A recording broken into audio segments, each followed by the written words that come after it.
Welcome to the Stories of Christmas podcast. My name is MyLinda Butterworth, and I will be your teller of tales during this festive season.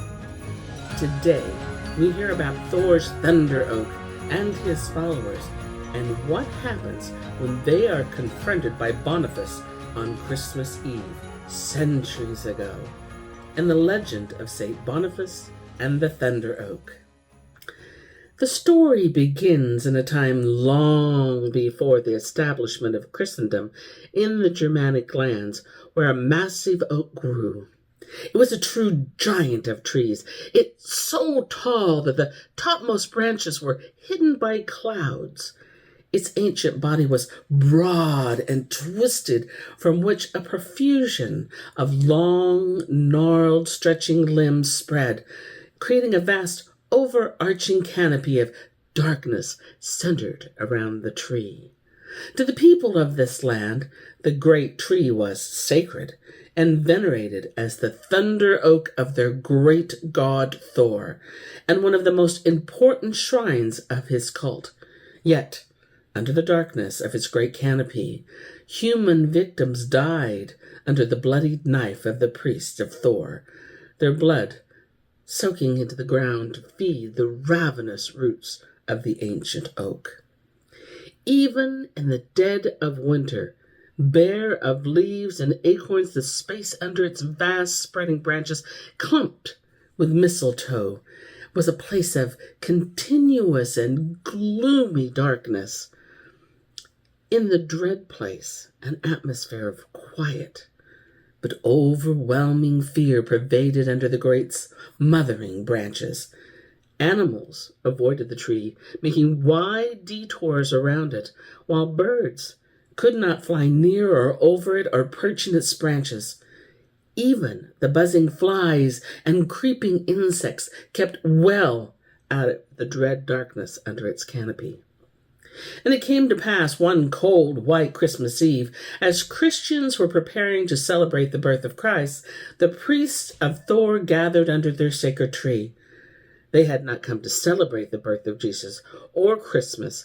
Instead, they had come to pay homage to their god of war and thunder and witness the human sacrifice whose blood would nourish and strengthen the great tree and feed its darkness.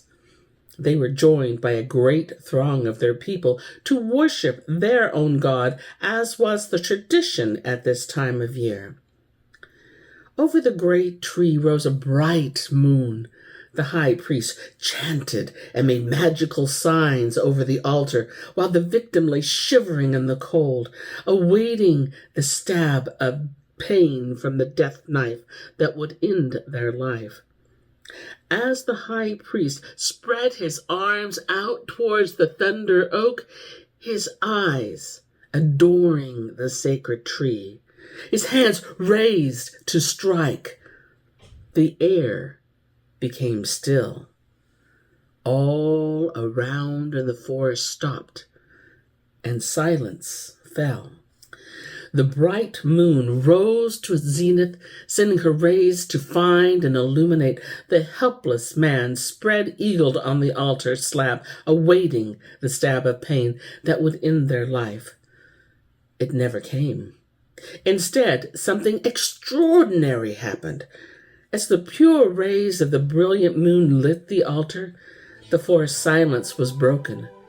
From the depths of the woods came the sound of Christian hymns sung by a throng of people growing louder as they drew nearer. They were led by Saint Boniface, who had come to bring Christianity and establish the Church of Jesus Christ. As the illuminating moon banished the darkness under the great thunder tree of Thor, Saint Boniface strode forward, wielding a shining axe. The high priest, dagger in his hand, he's raised and posed to strike, froze. His followers parted to allow the saint to march directly to the thunder oak, unchallenged. Then, gathering his strength in his arms, he struck a blow that caused a great gash in the tree's trunk with his axe. The shocked high priest and his followers looked on in fear as he struck the oak repeatedly, causing an ever-widening gash in its body. Suddenly, a mighty wind swept over the forest roof, hitting the great tree with force. With an awful groan, the tree toppled backwards and crashing into the ground with such force it caused its great trunk to split into 4 equal portions. Behind the wreckage of the oak, a young fir tree stood, its green spire pointing straight up to heaven. Dropping his axe and turning to his people, the saint pointed at the young verdant tree and joyfully cried, "See there the young scion of the forest, the tree of peace. See how it is shaped like a church steeple, pointing to heaven. We build our houses from it to shelter us.